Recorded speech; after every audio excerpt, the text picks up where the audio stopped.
Garbage Day?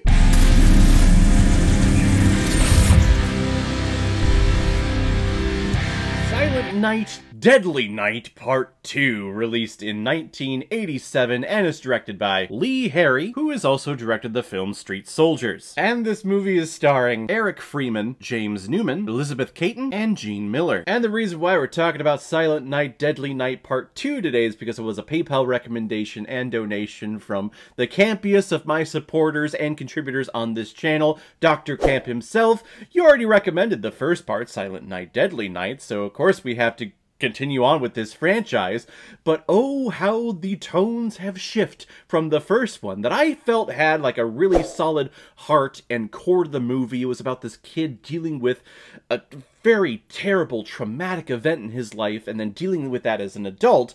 Here, that's what they say this movie is all about, but a third of this movie is just recapping the first one, and then the rest is Eric Freeman just acting with his frickin' eyebrows. At the end of part 1, Billy Chapman has been shot by the cops and dies at the feet of his younger brother in the orphanage, Ricky Chapman. But now Ricky is a grown adult locked up in prison, and the prison psychiatrist spends this movie trying to get to the bottom of why Ricky went on his recent killing spree. Other than this character by name Ricky Chapman saying that his older brother was Billy Chapman from the first one, I really have no idea how this is a sequel to that first one. Well, I guess he goes after Mother Superior that Billy was trying to do and then was shot in the first one, and then Ricky gets in here and finally gets that revenge. But up until that point, I would say that this is just Silent Night, Deadly Night Part 1.5, because I'm shocked at how this movie is told. So Ricky is in this prison cell, and the doctor comes in,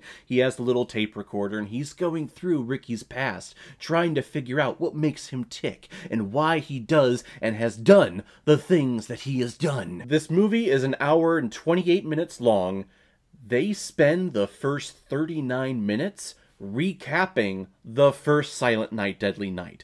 Like, shot for shot. It's not told from Ricky's perspective, or we have new camera angles from his perspective. No, it's all just the same footage from Silent Night, Deadly Night, and it's more like we're following Billy's story again. We're even going back and watching several of the kills that Billy did in the first movie, things that Ricky was not there for, and didn't have the possible chance of being told those events, because Ricky and Billy were separated. So how Ricky was able to tell the stories of Billy chopping off the head of the guy sliding down the hill, I have no fucking idea. But whatever, this movie's just whatever. And it's not like it's a montage of going through the entire first film. No, the director thought it would be good if we took all the suspenseful moments, like from the first movie where the cop goes down to the basement into the cellar of the orphanage, and he's looking around because he thinks that Billy is in there, comes up, and then Billy stabs him and he falls down the stairs. We don't just get that end part, we get the entire sequence that we've already seen in the first one. We get the entire sequence of the cop looking around the corner, looking for Billy. Oh, is he here? No, he's not. Let me go up the stairs. Apparently the filmmakers just thought audiences were just dumbasses, because even though this is called Silent Night, Deadly Night Part 2, they're like, well, it's called Part 2, but no one's gonna go watch the first one. They'll just watch this one. So, yeah, I'm making a movie, guys. This really has to be, like, the cheapest sequel that anyone has ever done, because over a third of this movie is footage of a movie that has already been shot and has already been released 3 years before this one. I mean, gosh, if I was gonna put my name on a project, just an easy project like that, I guess I would sign up for this. No, maybe I wouldn't. Or maybe I would, just to have my name associated with the amazing murder spree that Eric Freeman goes through in the suburbs after he kills his girlfriend's boyfriend and just flies off the handle, kills his girlfriend, and then just starts walking down the street, shooting and killing everyone in front of him. Punish!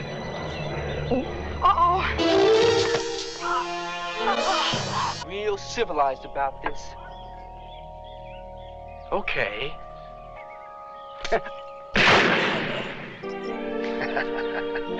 What the hell's all that noise out there? Garbage Day! Huh? No!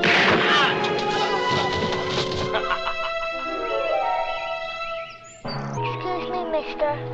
That's it's okay.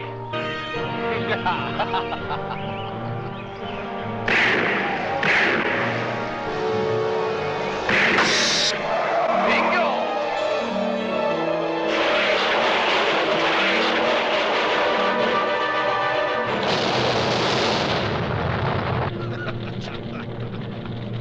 I've seen these GIFs, I've seen these videos before, I guess I just never knew where they came from, but now I know.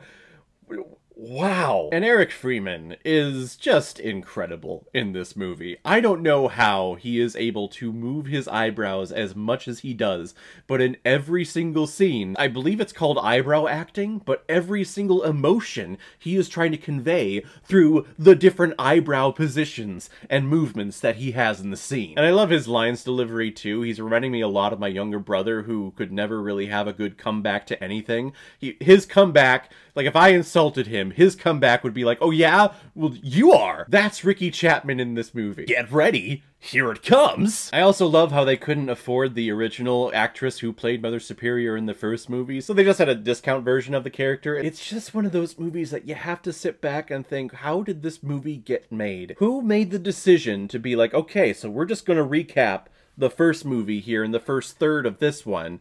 Okay, that's good. And then let's have this guy just go on this amazing murder spree and not have any ties into the PTSD that someone would feel for watching your parents be murdered in front of you on Christmas Eve night by the man who surrounds the holiday in Santa Claus. That's why I felt the first one was so heartfelt and it had a core, it had a heart, because Billy is a good guy. He was a good guy, but then when it got around to be December, that's when all of the anger and all the moodiness started happening for him until he finally snapped when he was 18. This guy, Ricky, has none of that. He just gets annoyed by an asshole who's talking during the movie, which, I'll be honest, I would do the same thing. But then really goes over leaps and bounds when he meets up with his girlfriend's ex, electrocutes him in front of her, and then murders her, and then murders everyone on this block, trying to kill himself, even though he runs out of bullets. I'm just at loss. How could this movie be made? I'm glad it is, though, because